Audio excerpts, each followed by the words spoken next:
성경 봉독합니다. 마태복음 21장 12절로 22절 말씀입니다. 마태복음 21장 12절로 22절 말씀 봉독합니다. 예수께서 성전에 들어가사 성전 안에서 매매하는 모든 사람들을 내쫓으시며 돈 바꾸는 사람들의 상과 비둘기 파는 사람들의 의자를 둘러 엎으시고 그들에게 이르시되 기록된 바 내 집은 기도하는 집이라 일컬음을 받으리라 하셨거늘 너희는 강도의 소굴을 만드는도다 하시니라. 맹인과 저는 자들이 성전에서 예수께 나오매 고쳐주시니 대제사장들과 서기관들이 예수께서 하시는 이상한 일과 또 성전에서 소리질러 호산나 다윗의 자손이여 하는 아이들을 보고 노하여 예수께 말하되 이들이 하는 말을 듣느냐? 예수께서 이르시되 그렇다. 어린아기와 젖먹이들의 입에서 나오는 찬미를 온전하게 하셨나이다 함을 너희가 읽어본 일이 없느냐 하시고 그들을 떠나 성 밖으로 베다니에 가서 거기서 유하시니라. 이른 아침에 성으로 들어오실 때에 시장하신지라. 길가에서 한 무화과 나무를 보시고 그리로 가사 잎사귀 밖에 아무것도 찾지 못하시고 나무에게 이르시되 이제부터 영원토록 내가 열매를 맺지 못하리라 하시니 무화과 나무가 곧 마른지라. 제자들이 보고 이상히 여겨 이르되 무화과 나무가 어찌하여 곧 말랐나이까? 예수께서 대답하여 이르시되 내가 진실로 너희에게 이르노니 만일 너희가 믿음이 있고 의심하지 아니하면 이 무화과 나무에게 된 이런 일만 할 뿐 아니라 이 산도로 들려 바다에 던져지라 하여도 될 것이요 너희가 기도할 때에 무엇이든지 믿고 구하는 것은 다 받으리라 하시니라. 아멘. 기도하십니다. 사랑의 하나님, 감사합니다. 어지러운 세상 중에 저희들을 택하시고 하나님께 예배 허락하심을 감사드립니다. 말씀을 통하여 자신들 드러나지기를 원합니다. 고쳐지기를 원합니다. 더욱더 하나님을 알기를 원합니다. 믿기를 원합니다. 주님께서 주장하사 주님의 뜻을 이루어 주시옵소서. 예수님의 이름으로 기도합니다. 반갑습니다. 또 이렇게 온라인으로 예배를 드리게 되었습니다. 먼저 여러분들께 감사를 드립니다. 우리 사역자들과 또 우리 당회, 재직회, 우리 성도 여러분들 어려운 지경에서도 하나님을 사모하고 하나님의 뜻을 찾으며 또 성전을 지켜주시고 더욱더 말씀으로 하나 되는 그런 여러분들에게 감사를 드리고 또 여러분들에게 온전히 하나님의 은혜가 넘치기를 축원합니다. 가장 안타까운 것이 성전에서 예배를 드리지 못하는 것이고 여러분을 뵙지 못하는 것이죠. 그리고 신방을 드릴 수가 없는 형편들입니다. 편찮으신 분들, 수술하신 분들, 여러 가지 사정들이 있으신데 우리 사역자들이 혹은 우리 재직들이 마땅히 찾아뵈야 되는데 그러지 못하는 그런 환경들이 안타깝습니다. 온전히 하나님의 은혜 가운데 거하시기를 바랍니다.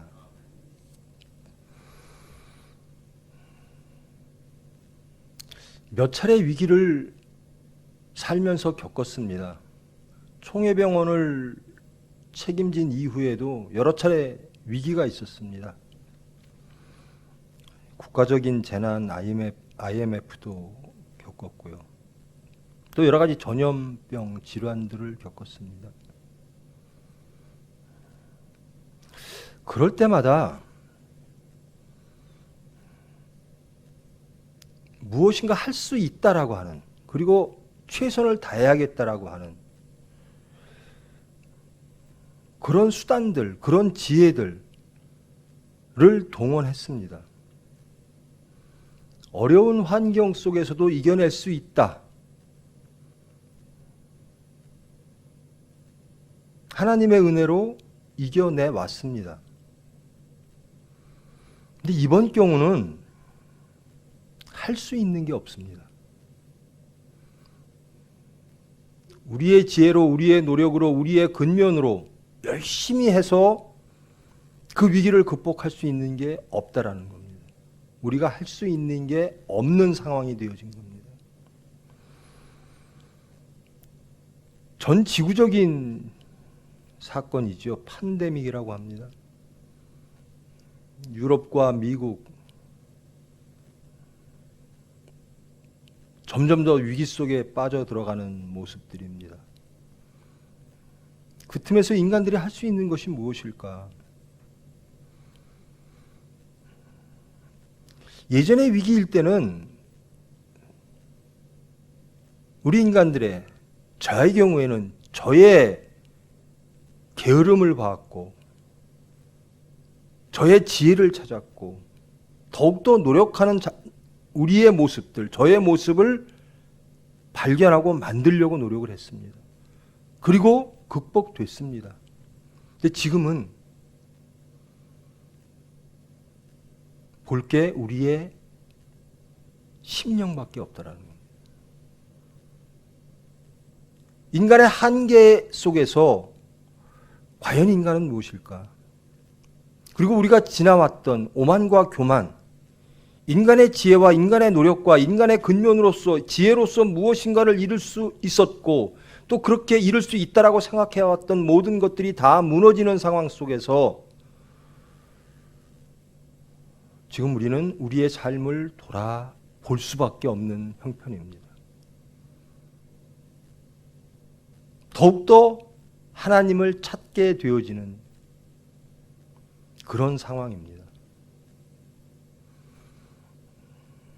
나름대로는 열심히,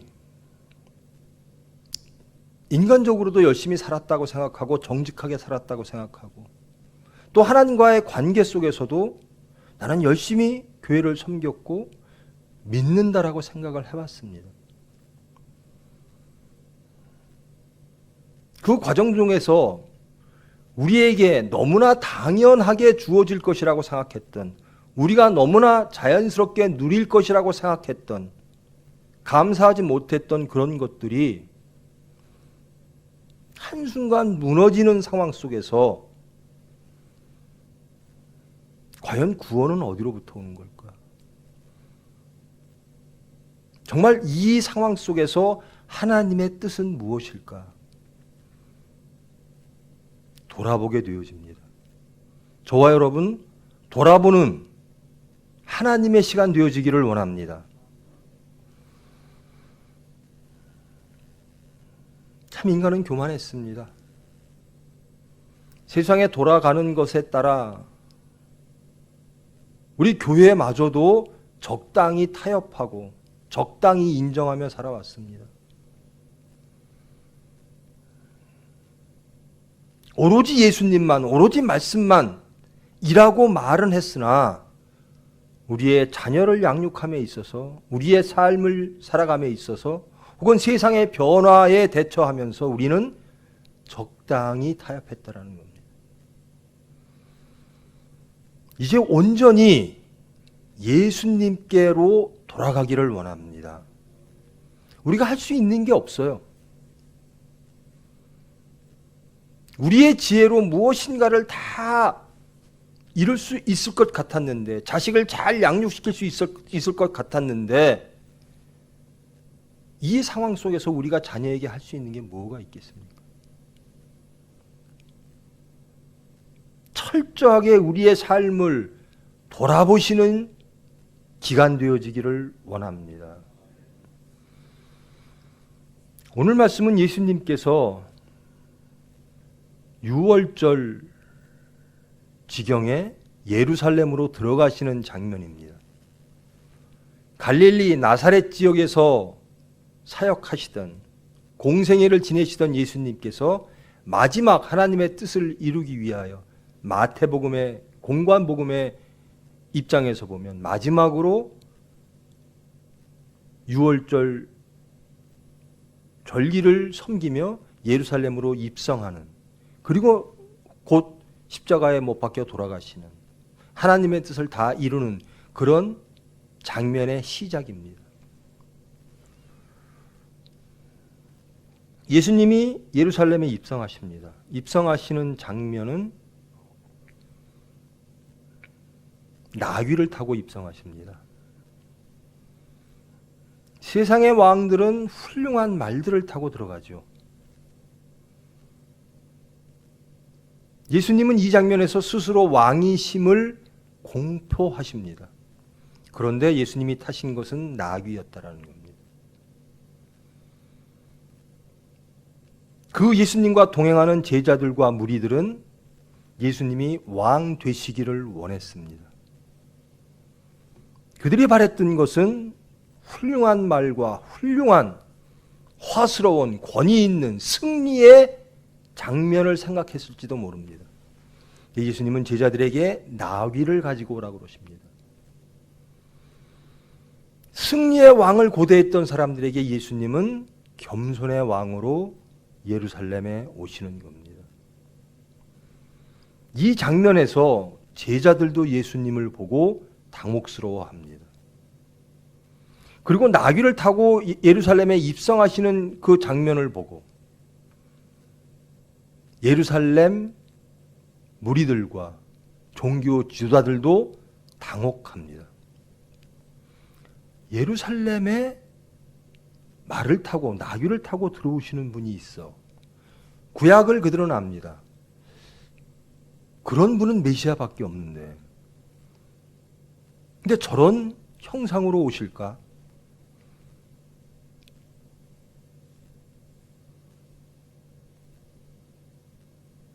무리들이 소리 높여 이르되 호산나 다윗의 자손이여. 이 호칭은 분명한 메시아입니다. 호산나 우리를 구원하시옵소서. 다윗의 자손이여. 다윗의 자손 중에 메시아가 나온다라는 겁니다. 예수님을 호산나라고 부르는 많은 이들은 예수님이 왕 되심을 믿고 그렇게 되기를 원하는 사람들입니다.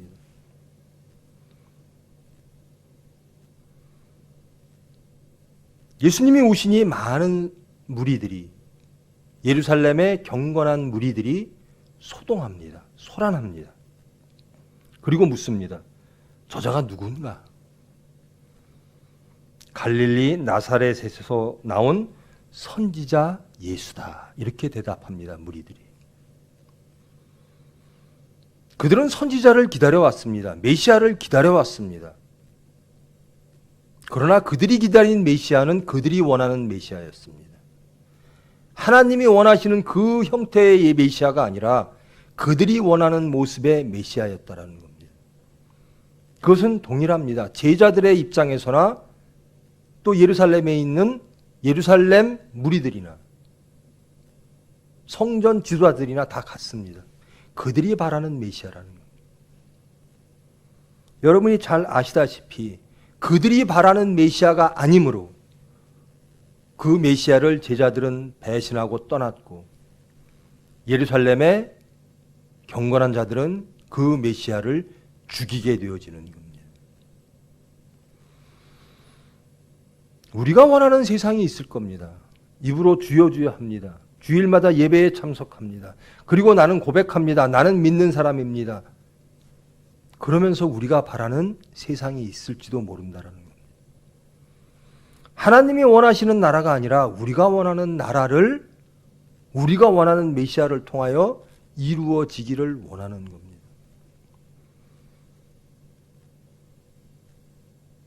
그 다음날 예수님께서 예루살렘 성전에 들어가십니다. 성전은 성벽이 있고요. 그 다음에 본체가 있죠. 그 가운데에 뜰이 있습니다. 이방인들이 거기까지 들어올 수 있습니다.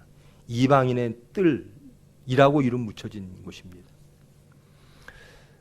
절기 때마다 모든 디아스포라에 있던 유대인들은 절기 때 모여서 제사 드리기 위하여 예루살렘 성전에 다 모입니다. 제사물이 있어야죠. 공헌할 것이 있어야 되고요. 근데 그 멀리서로부터 비둘기라든가 소를 같이 데리고 올 수는 없죠.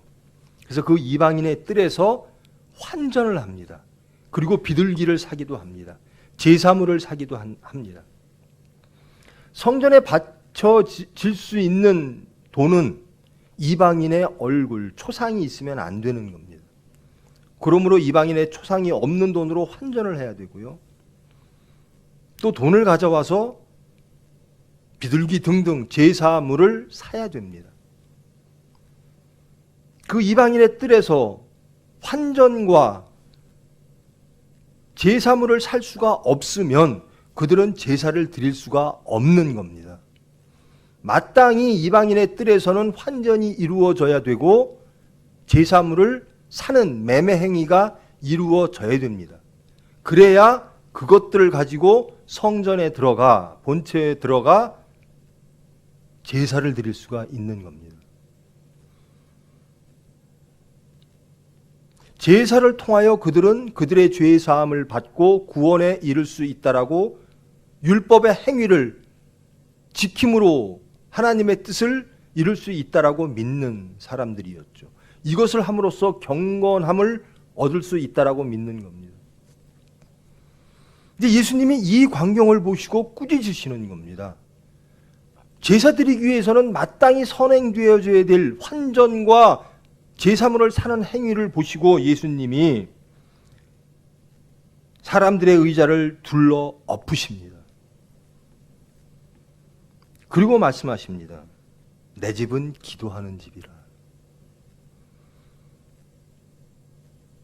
너희들은 강도의 소굴을 만들고 있다라는 겁니다.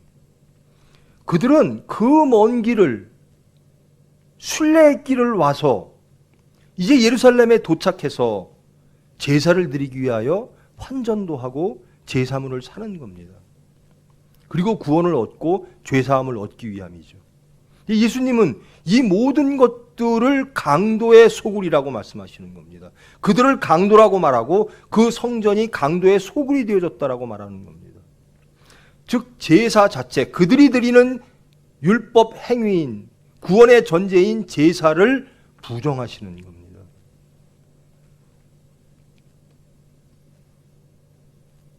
첫째, 이 광경을 서기관과 대제사장들이 보고 있겠죠.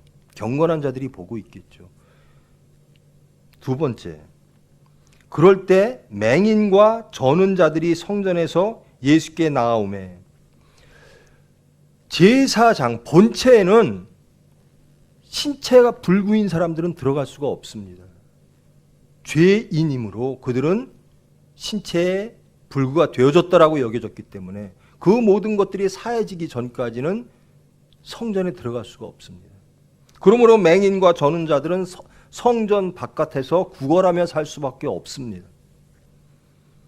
경건한 자들은 맹인과 저는 자들, 불구들을 죄인이라고 취급했습니다. 근데 예수님께서 그들을 고쳐주십니다. 이제 너희들 온전해졌으니 온전한 제사를 드리라라는 겁니다. 그런 자격과 그런 권한을 주시는 겁니다. 이 두 가지 광경을 보고 대제사장들과 서기관들이 이상하게 여깁니다. 이상하게 여김을 떠나 당혹함을 떠나 불안해지는 겁니다. 그들이 지금껏 지켜왔던 구원의 수단 그리고 경건의 모습들을 한 선지자 젊은이가 와서 다 부정하는 겁니다. 너희들이 지금까지 해왔던 구원의 전제인 제사의 모든 모습들은 강도들이 하는 것과 같다. 너희들의 심령은 강도다라는 겁니다. 그리고 지금껏 배척되어져 왔던 죄인이라고 여겨져 왔던 불구들을 고치사 이들을 성전 안으로 들여보내는 모습을 보는 겁니다. 당혹을 넘어 불안합니다.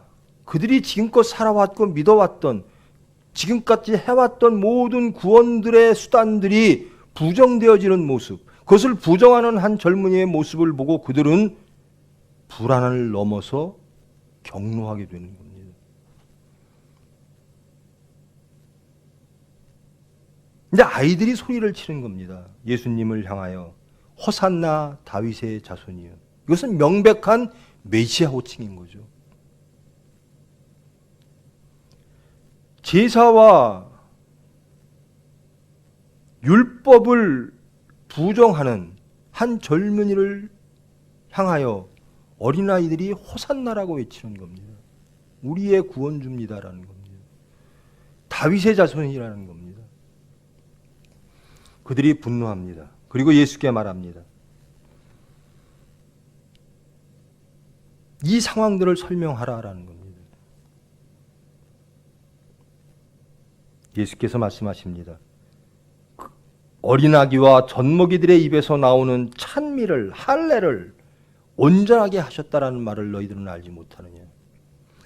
그 부족했던, 그 강도의 소굴로 보여줬던, 그 지금까지 이루어왔던 모든 전통들과 율법들과 모든 관습들, 구원에 이르는 수단들을 예수님은 부정하시고 이제 저 어린아이들이 찬미하는 이 상황, 나를 통하여 모든 것이 온전해질 것이다 라는 겁니다. 그리고 성 밖을 떠나 베다니에서 유하셨습니다. 그리고 그 다음날 아침에 다시 성전을 향해서 나아가십니다. 그리고 무화과 나무를 보십니다. 6월절은요 봄입니다. 무화과 나무는 봄에 잎새를 열어 여름에 열매를 맺습니다. 그러므로 당연히 이 시기에는 무화과 나무에 열매가 없는 겁니다. 예수님께서 무화과 나무를 보시고 시장하여라고 설명하고 있습니다. 잎사귀밖에 아무것도 없습니다. 열매를 찾지 못했습니다. 예수님께서 당연히 열매가 없는 그 시기에 무화과 나무에게 저주를 하십니다. 너희가 열매를 맺지 못하면 이제 영원토록 열매를 맺지 못하게 될 것이다. 그 말씀이 떨어지는 순간 무화과 나무가 말라버리는 겁니다. 제자들이 예수님께 묻습니다. 아니 어떻게 이 무화과 나무가 마를 수가 있습니까? 예수님께서 이제 구원에 이르는 그 수단을 말씀하십니다. 만일 너희가 믿음이 있고 의심하지 아니하면 여기에 구원이 있다라는 겁니다. 지금까지 성전의 제사들과 그들이 믿어왔던, 그들이 지금까지 누려왔던, 그리고 행해왔던 그 모든 종교 행위들을 뛰어넘어 그것을 극복하고 부정하고 이제 하나님을 온전히 믿고 하나님이 보낸 메시아를 믿으면 거기에 구원이 있을 것이다라는 겁니다. 성전은 열매가 있어야 된다라는 겁니다. 열매는 없고 항상 가지만 무성했던 무화과, 그 무화과를 비유로 성전을 책망하시는 겁니다. 너희들의 신앙에 열매가 있느냐라는 겁니다.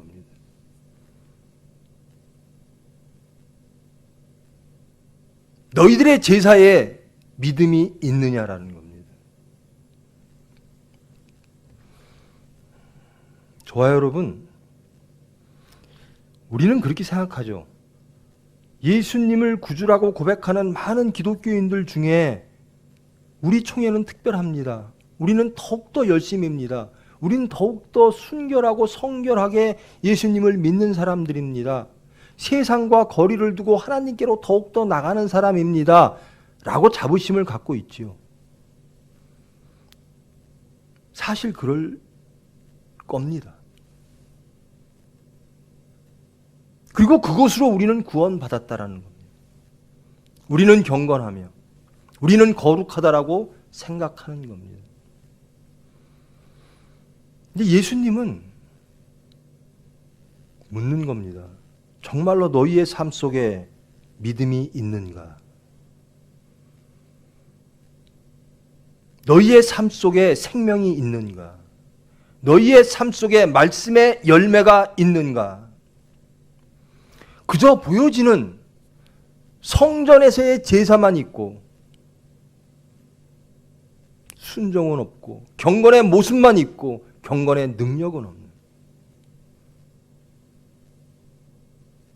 그런 모습을 보시면서 이제 구원의 능력은 제사가 아니라 믿음이라는 겁니다. 하나님을 온전히 믿고 예수님을 온전히 믿을 때 구원이 있다라는 겁니다. 성전의 예배, 이제 율법의 행위가 아니라 온전한 믿음의 행위, 믿음을 통해서 구원이 이루어질 것이라는 겁니다. 근데 이 말씀은요, 예수님께서 요구하시는 믿음은요, 이 경건한 자들이 그렇게 잘 알고 있는 구약의 첫 번째부터 나오는 말입니다. 아브라함을 믿음의 아버지라고 그러죠. 아브라함을 하나님이 선택하실 때부터 아브라함은 하나님을 믿었다라는 겁니다. 아브라함의 행위로서 선택되어진 것이 아니라 하나님의 은혜로서 믿음이 주어질 때 그 믿음의 도전 속에서 도전을 극복하고 하나님을 믿는 믿음으로 나아갈 때 아브라함은 구원의 조상이 되어지는 것이죠. 여러분, 이 상황을 한번 정직하게 들여다봅시다. 이 상황을 통해서 우리의 과거의 삶을 돌아다 보시기를 원합니다. 정말 나는 믿었나? 정말 나는 하나님만 믿었나? 그럴듯해 보이는 제사 행위, 그럴듯해 보이는 교회의 헌신, 나는 교회를 섬깁니다. 마찬가지입니다. 이 당시에 거룩한 자들, 경건한 자들은 성전을 통해서, 제사를 통해서 경건, 구원을 얻었다라고 생각했습니다. 이제 예수님의 말씀, 나는 너희들의 제사의 모습을 보기를 원하는 것이 아니라 정말로 너희들이 하나님을 믿고 나를 메시아로 믿는가? 라고 하는 믿음을 묻고 계신 겁니다. 여러분, 이 팬데믹 상황에서 우리가 할 수 있는 것이 아무것도 없는, 무력함을 절감할 수밖에 없는 이 상황 속에서 우리가 들어야 될 말씀은 하나님의 말씀이라는 겁니다. 너희들이 정말 믿는 것이 무엇인가라는 겁니다. 정말 너희가 하나님을 믿는다면 우리의 모든 것을 하나님께 맡겨야 되는 거죠. 여러분의 자녀의 미래를 하나님께 맡겨야 되는 겁니다. 말씀대로 양육해야 되는 겁니다. 말씀대로 살아가야 되는 겁니다. 근데 이 예수님의 말씀이 그들을 불안하게 하는 거예요. 우리가 지금까지 살아왔던 종교 행위, 하나님을 섬겼던 이 모습, 그리고 우리가 누렸던 이 평안을 그대로 유지하게 해주세요. 그리고 메시아가 오신다면 우리가 원하는 모습의 메시아가 오게 해주세요. 그리고 우리가 원하는 것을 주세요라는 겁니다. 여러분, 열매는 하나님으로부터 온다라는 겁니다. 인간이 원하는 열매가 아니라 하나님이 주시는 그 열매를 맺지 못할 때 그 성전은, 그 무화과 나무는, 그 교회는, 우리의 심령은 말라지게 된다라는 겁니다. 영원히 화평과 기쁨과 소망과 생명이 없는, 여전히 우리의 모습대로, 우리가 원하는 그 모습대로 예배드리고 그런 삶을 살아가고 또 그것을 통하여 우리가 얻고자 하는 것을 얻기를 원하는 그 모습대로 있을 때 하나님은 말씀 주시는 거예요. 너희들의 성전이 정결한가? 너희들의 중심은 온전히 하나님을 향해 있는가?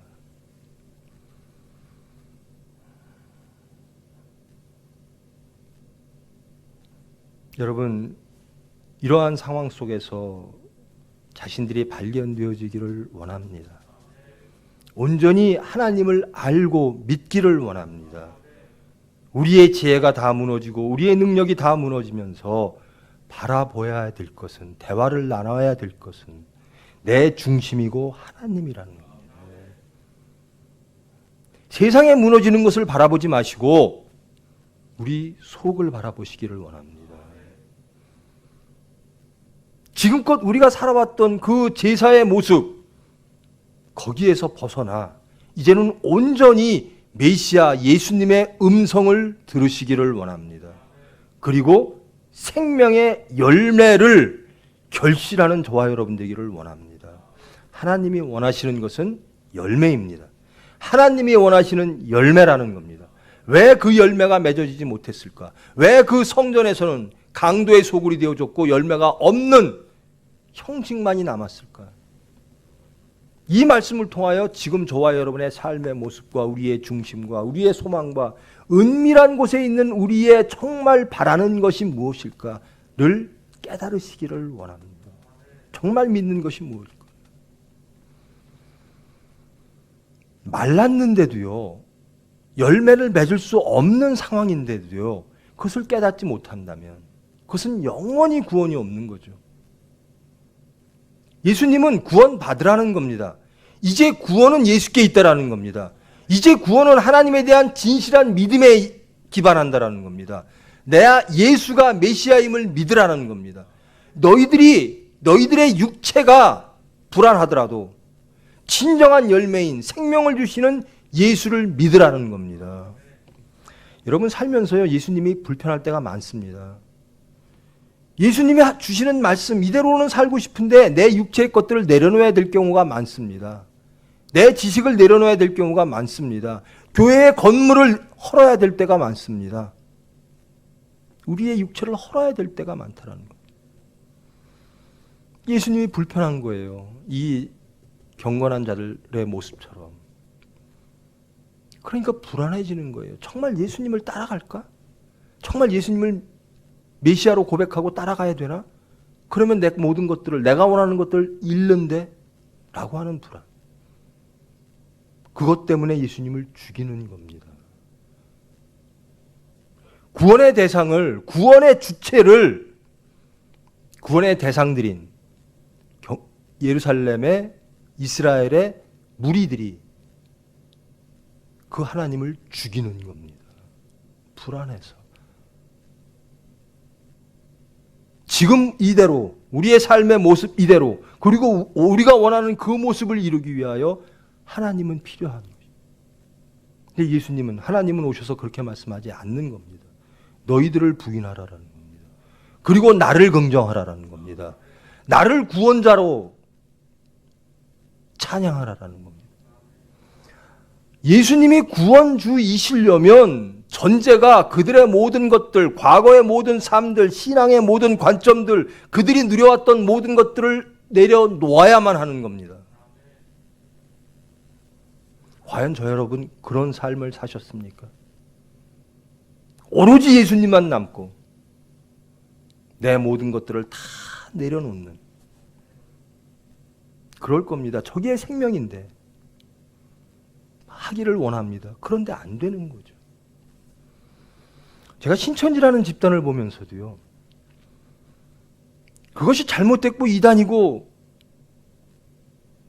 성경적으로도 어긋나고 그러함에도 불구하고 그들의 열심이 참 신기하기도 합니다. 부럽기도 합니다. 정말 그 열심을 우리가 가져야 되는 겁니다. 정말 그 믿음을 우리가 가져야 된다는 겁니다.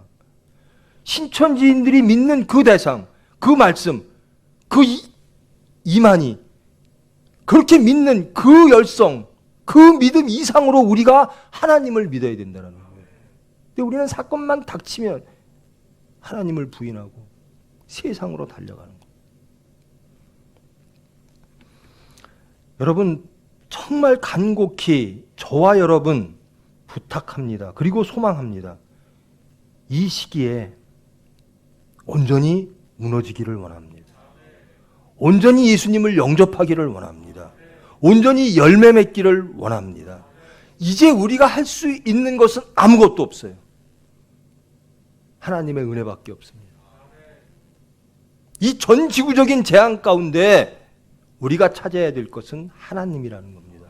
우리가 돌아봐야 될 것은 우리의 삶과 우리의 중심이라는 겁니다.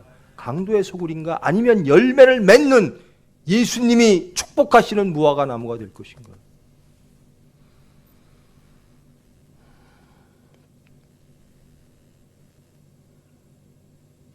걱정과 근심과 염려와 공포의 시간 대신 그것을 넘어서 소망으로, 희락으로, 구원으로 다가오시는 하나님의 음성을 들으시기를 원합니다. 이제는 너희의 과거의 모습으로 구원을 얻는 것이 아니라 나 예수를 통하여 구원을 얻을 수 있다라는 겁니다. 그러므로 오직 믿음으로라는 겁니다. 오직 말씀으로라는 겁니다. 오직 다른 믿음이 없는 겁니다. 오직 예수, 오직 말씀이라는 겁니다. 이런 상황 속에서 우리가 갖춰야 될 게 뭘까? 물질일까? 쌀일까? 여러 가지를 사재기하죠. 우리가 정말 사야 될 것은 말씀이라는 겁니다. 하나님이라는 겁니다.